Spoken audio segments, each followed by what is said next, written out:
we were talking about environmental issues, climate change issues, and various things.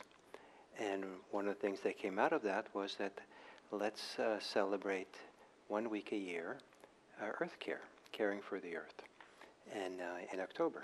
So yesterday was a start, and in that regard, I will somehow talk on that topic. And there's a couple of coincidences that have come into play with this date. The first is that a few days before, on Wednesday, we completed putting in solar electric panels on our roof upstairs here. And so, we all plugged in and got started and off we're running. And a few days later, I was shown the report. We get regular reports, and it told us how much carbon we did not put into the atmosphere, which was very nice to see, reducing our carbon footprint. And so I'm very happy about this. It's a wonderful thing that not only for our sake and for the environment's sake, but to some degree, being a Buddhist center, we're a little bit, ideally, religious groups would be a little bit role models for some goodness in the world. So maybe in a small way, we're a role model for something good. So that was one coincidence. The other coincidence was the headlines today, or the news today, from the Intergovernmental Panel on Climate Change. And it was quite dramatic, that news, what they've come up with.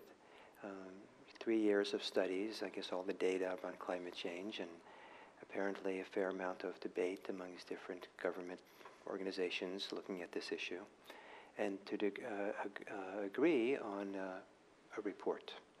And the report is that they say that we have 12 years to make an important difference in this whole climate. Clearly the Earth is warming up. And apparently the limit, it's still bad, but the limit that they want to see it go is that from pre-industrial times to modern times, they don't want to see the average temperature of the globe go up more than 1.5 centigrades. And but right now, they say it's on track to go above that, up to 2.0, unless big changes are put in place in the next 12 years. And if we're not able to do that in 12 years, and we get up there to a 2-degree temperature raise, there's going to be already there's going to be huge changes without that. But if it goes above that 1.5 degree rate, it's going to be pretty dramatic what's going to happen. And they talked a lot more about the rising sea levels even higher. They talked about the ice caps melting more. They talked about they predicted something like 10 million people who live close to the coasts would be seriously affected by flooding and all kinds of things. And I don't remember all the detail and data, but it was pretty dramatic what they said. And some of us have been hearing such things for a while, and it's certainly for some people quite concerning this should happen, and some people care enough about this that they're changing their lifestyles and trying to promote greener uses of all kinds of things and trying to reduce the carbon. The biggest impact on this is the carbon in the atmosphere, and so the idea is to try to get that down and reduce that. And so how do we live in this world with these kinds of news? How do we live with the emotions we might have, the feelings we have, the confusions we might have? I don't know how it is for you all, but I'm not a climate change scientist. And it's kind of invisible to some degree. I mean, we see in the news all kinds of climate things that are changing, and they're fairly dramatic. But this idea of 12 years from now, somewhere in the future, I believe it. I believe that you have to take this data seriously. But it kind of little bit belongs to kind of the world that we who do mindfulness practice don't live in so much, don't emphasize. We emphasize living here and now, in the present moment in a direct experience. And now we're talking about, years from now and something that can't be completely certain. And how do we live with that? How do we relate to that and all that? So the Buddha didn't only live in the present moment. He told stories. And he told stories about the past. And what kind of past that was, we don't know. I mean, I kind of think of it as fables, tales, myths, and things like that. And there is a Buddhist myth or story that the Buddha tells of the origins, beginning, like Genesis, the Buddhist Genesis. And, every good religion should have a Genesis story. And so we'll accommodate the requirement. And so the Buddha tells a story. And remarkably, it's a story of how people live affects the environment. And the environment changes dramatically depending on the ethical behavior of beings. And there's a direct correlation between the ethical behavior of people and the unethical behavior of people and deterioration of the environment. And, and this is a story that was told 2,500 years ago, where they didn't have the benefit of the Intergovernmental Panel on Climate Change to come up with the data. So I wanted to read some of this story, this Buddhist Genesis origin myth. And what you should know about this is that it seems that the kind of understanding of the universe that this comes out of belongs to the yo-yo theory of the universe, that the universe expands and then contracts, and expands and contracts, and does this endlessly. And we're just right now in the middle of one of these expansion contractions that are just suited for human life and climate change. And all these things. We're right in this particular zone. But that's going to change. And when things expand and go outwards, the universe expands outwards, then planets don't exist anymore, stars don't exist anymore, and physical embodied beings don't exist anymore. And what there is beings who dwell, mind-made, feeding on delight, self-luminous, moving through the air, glorious. So there's these non-physical, mind-made beings that are kind of floating around somewhere in some very high heaven. There's all these levels and levels and levels of heavenly realms that Buddhism posits kind of in this mythology. And the very highest realm is where all beings end up for a very long time when the world has expanded. And then at some point, the universe contracts. The yo-yo comes back, contracts. And so then things begin kind of, coming back to kind of what we recognize. So here's the story. There comes a time when, sooner or later, after a long period, this universe contracts. At the time of contraction, the beings there dwell mind-made, feeding on delight, self-luminous, moving through the air, glorious. And they stay like that for a long time. But sooner or later, after a very long period, this universe begins to expand again. At that time of expansion, those beings, having passed away from there, are mostly reborn here in our particular world. Here they dwell, mind-made, feeding on delight, self-luminous, moving through the air, glorious. And they stay there for a very long time.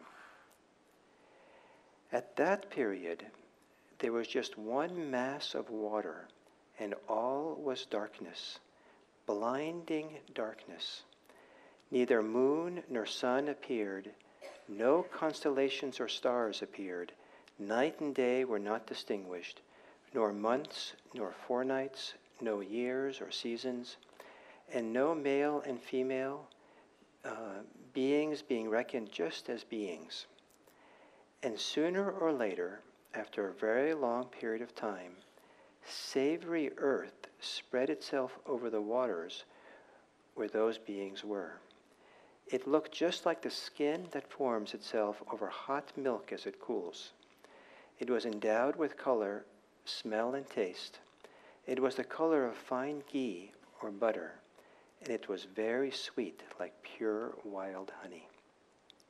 Then some being of a greedy nature said, "I say, what can this be?" and tasted the savory earth on its finger. In so doing, it became taken with the flavor, and craving arose in it.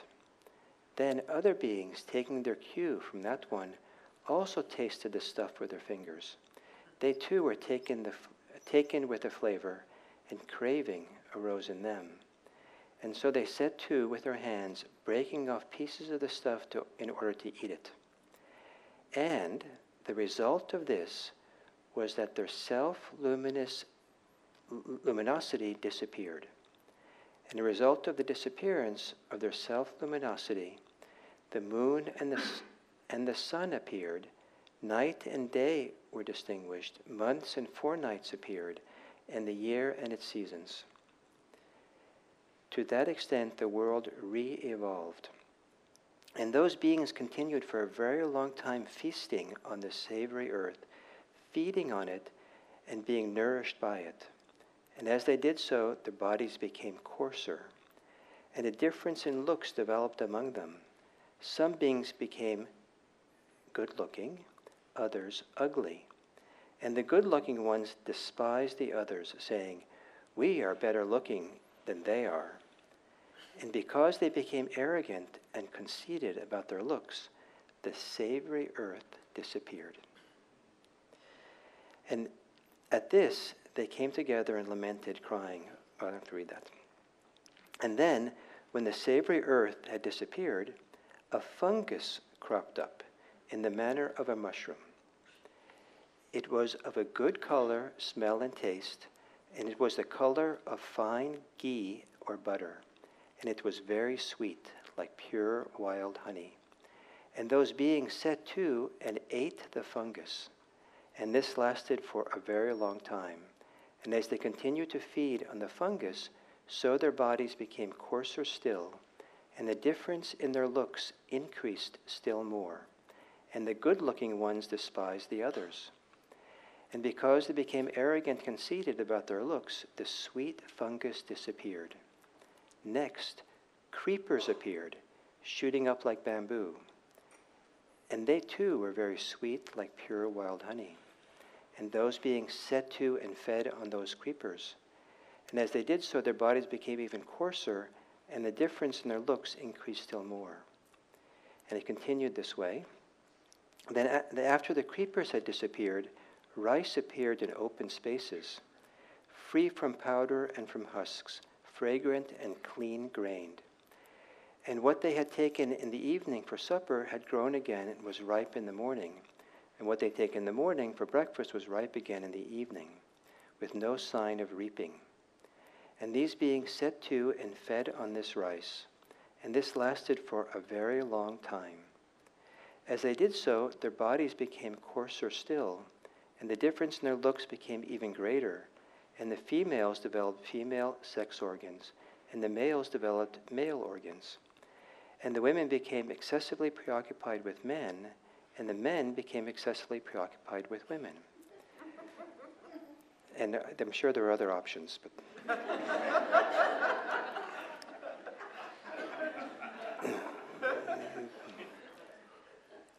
Owing to this excessive preoccupation with each other, passion was aroused, and their bodies burnt with lust. And later, because of this burning, they indulged in sexual activity. Um,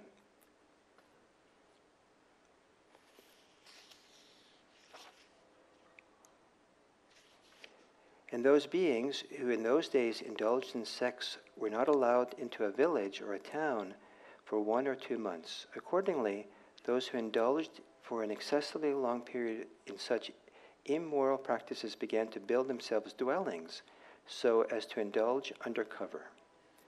Now it occurred to one of those beings who was inclined to laziness, "Well now, why should I be bothered to gather rice in the evening for supper and in the morning for breakfast?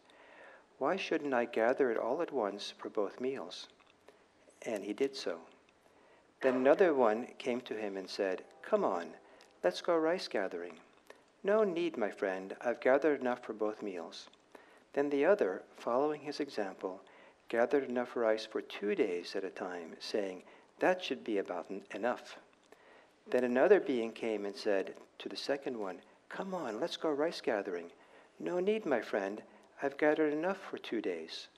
And that one decided to gather for 4 days. And then the next round, someone gathered it for 8 days.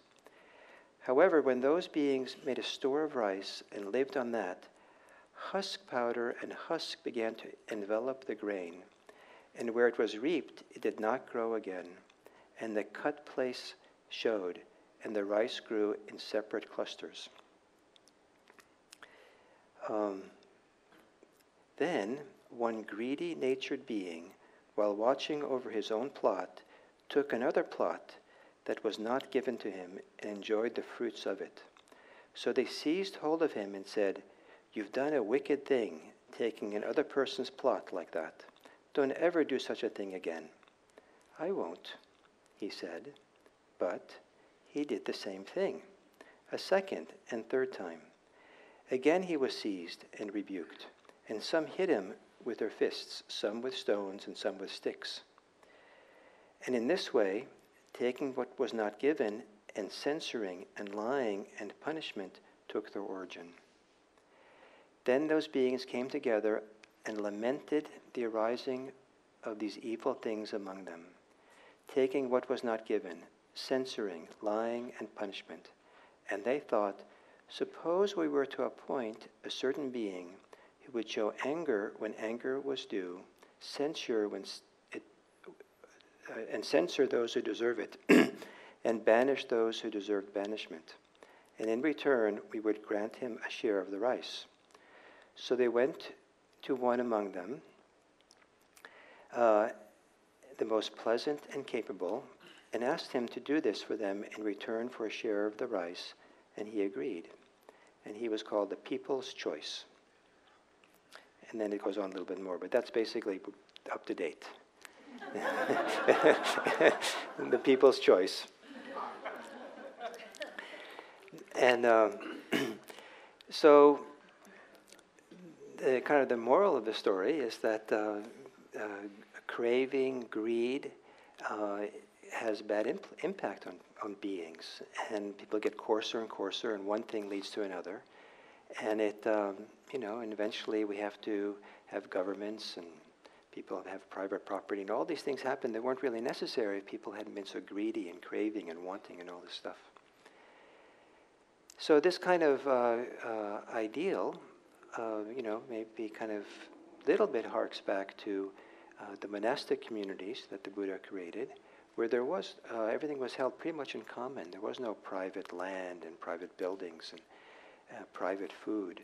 It was all shared together in a collective kind of way. Very different than how the rest of society sets itself up. So here, this is, a story of human greed, craving, stealing, and all kinds of things, taking what is not given, affects the environment, and things change and change and change. And so the Buddha connected this to the ethical life, to the life of craving, the life of selfishness, of conceit, of stealing, and all kinds of things. And I think that it's not a too difficult exercise to consider that man-made climate change, a big part of it can be traced to something like It's not greed. No one wants to admit they're greedy. Overconsumption. Wanting more. And now we see the impact. And we see the impact all around us of what goes on. And it's, even here in California, you don't have to go very far to see the impact of all this and how people live and how it affects the environment. And it's pretty dramatic in some places. So the Buddhist analysis of all this is twofold, I think. One is to look at our own ethical behavior. Ethical here means how our behavior affects the world around us, and how the quality of our intention, the quality of the motivation for this behavior, what's that quality? And to take a really good, serious, deep inner look to see what's really in there. This emphasis of really taking a deep look inside is something that Buddhism has champions to a great degree. Almost like taking an inventory. Go and really look and see, is there anything that resembles greed, hatred, or delusion within? Is there anything that resembles craving, greed, aversion? Is there anything that is selfish inside of us? Mostly in Buddhism, the encouragement is, if you can find that in you, you'll discover that it hurts. You'll discover having those dwell inside, those forces inside of you, is not healthy for you. You'll feel and sense. You don't have to take anybody's word for it. If you're able to do the mindfulness exercise of really going inside to tap into the quality of your heart, you'll feel the problems of having those things inside of you. And that's the usual analysis. But every once in a while, in these kinds of texts, in this mythic story, Buddhism will talk about how it also has an effect in the outer world. And it's not, you're not free. You're not kind of like it's not like our lives have no effect on the world around us. And when we have, 6 million people in the Bay Area, 36 million people in California, 360 million maybe people in the United States. What is it, population of the world now? 7 billion? Something like that, give or take a few. And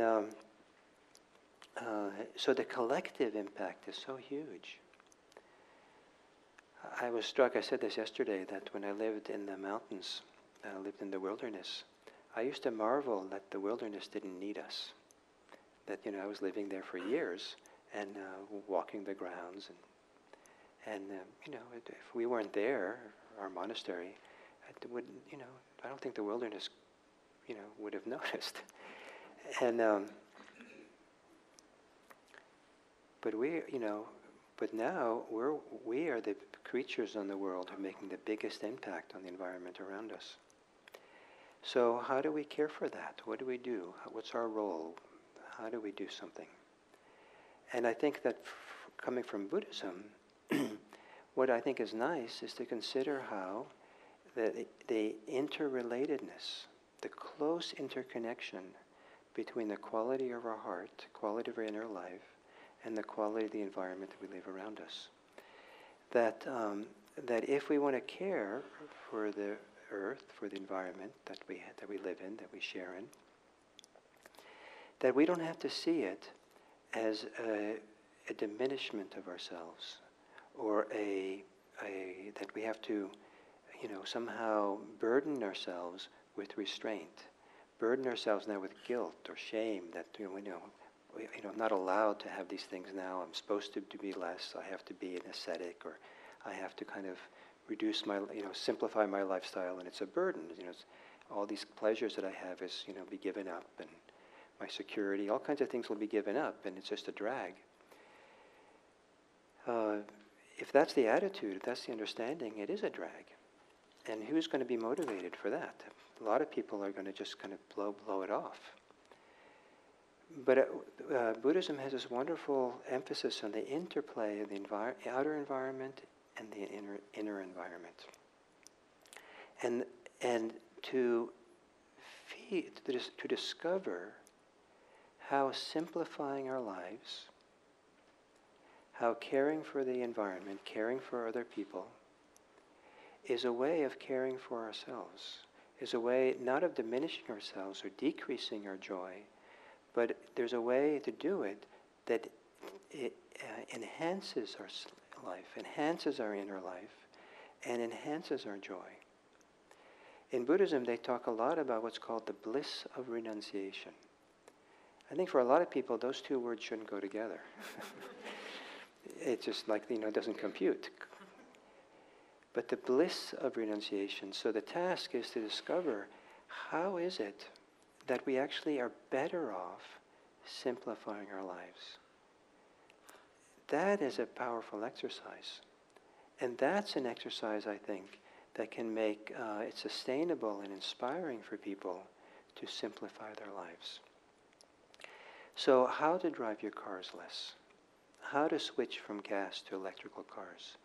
How to hang your, it's a great name, Intergovernment Panel on Climate Change, suggests that you hang your clothes to dry on an outside clothesline instead of a dryer. I mean, if it's just you, it's not going to make any difference. Who's going to notice one way or the other? It doesn't matter, right? So you might as well, it's not going to have any negligible, any serious impact, anything if you do it, right? So why bother? But if we start having millions of people doing that, the impact can be huge. And we've seen big changes this way. When I grew up in Los Angeles, there was a vote in the 1960s about whether people in Los Angeles were going to separate out their trash, one can for trash and one for recyclables. And you know what the people voted? No. They voted against doing that in the 1960s. And there was so little consciousness and awareness of the environment and these kinds of issues back then. But now, we have 3 trash cans at our house. But I don't know how many counties in the Bay Area have 3 trash cans now. But, we have trash and recycling and compost.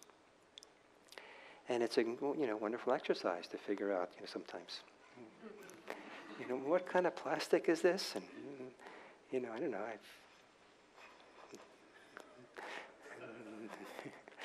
What number is this? And where does it go? But I certainly delight in separating it all out. I kind of find it kind of a wonderful kind of. I probably shouldn't say game. I mean, it's such an important topic as climate change and environment to call it a game. But I kind of delight this idea of seeing and imagining how little trash we can produce.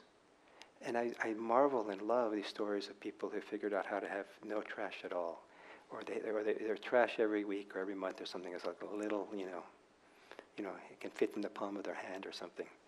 I think it's fantastic. So for me, that's like fun. What a nice game. Better that than poker or other things people can do. Sudoku. And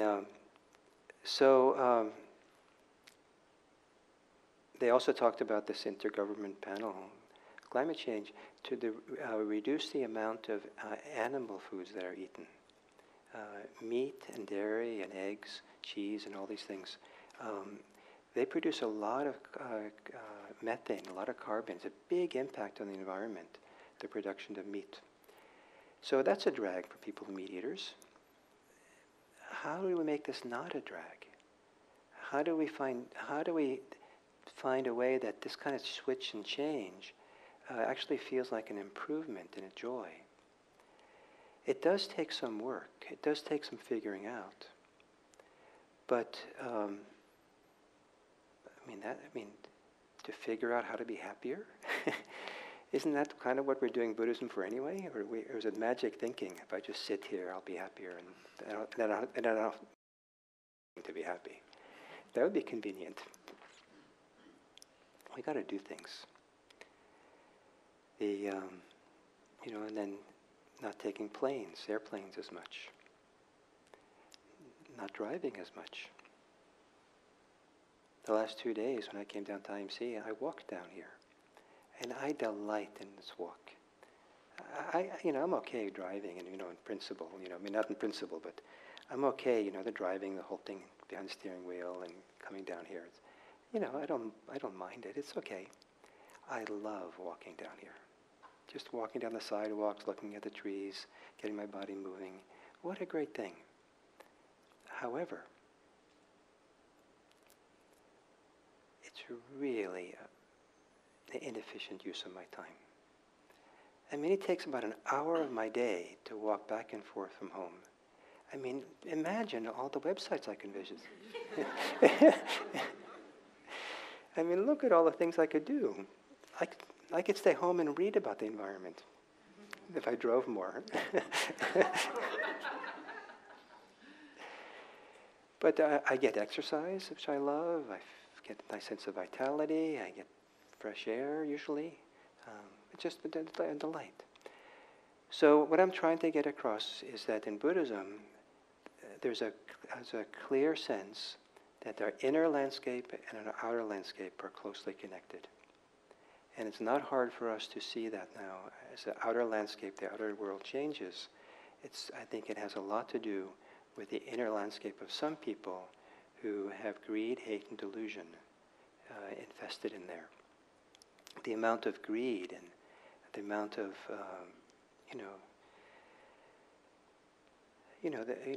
you might not be greedy, but in the chain of some of the things that you use, there was greed that brought it to you.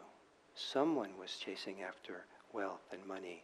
Someone was cutting down rainforests. Someone were mining things, with virtually slave labor. Someone was all this intensity of greed and wanting and getting and having that someone had to have it in this human race that we have. So Buddhism points to the interface, the interrelatedness of the inner landscape and the outer landscape. Take care of your inner landscape. And as you take care of it and enhance it and develop it and do it, figure out how that can be done so that you can actively take care of the outer landscape better.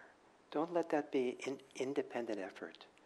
Don't let your Buddhist practice, your mindfulness, your attempt to try to resolve your own suffering, discover a spiritual life, whatever it might be, don't leave it isolated and separate from the wider world that we live in.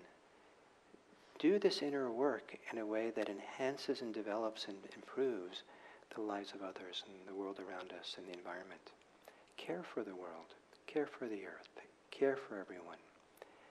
If you want to be really happy, you can't really do it without having some care for the world that you live in. So if you want to be happy, care. Offer your compassion, offer your kindness, offer your attentiveness to this world we live in so that we can figure out a way to live that benefits the world at the same time that we benefit ourselves. Figure out a way to benefit yourself at the same time that you benefit the world. That's the task. I think that's a noble task. It's a beautiful thing to do for this Earth Care Week. So that's for the week. So it's, to the degree to which we're all sharing this insight meditation movement, it's your week too.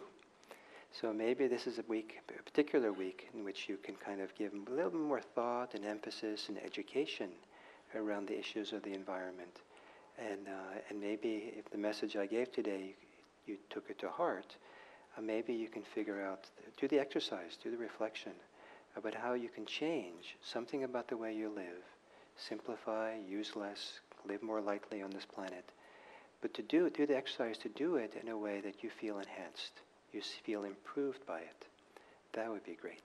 And that would be a great model, great example for others. So we can all learn to change. So great. Thank you.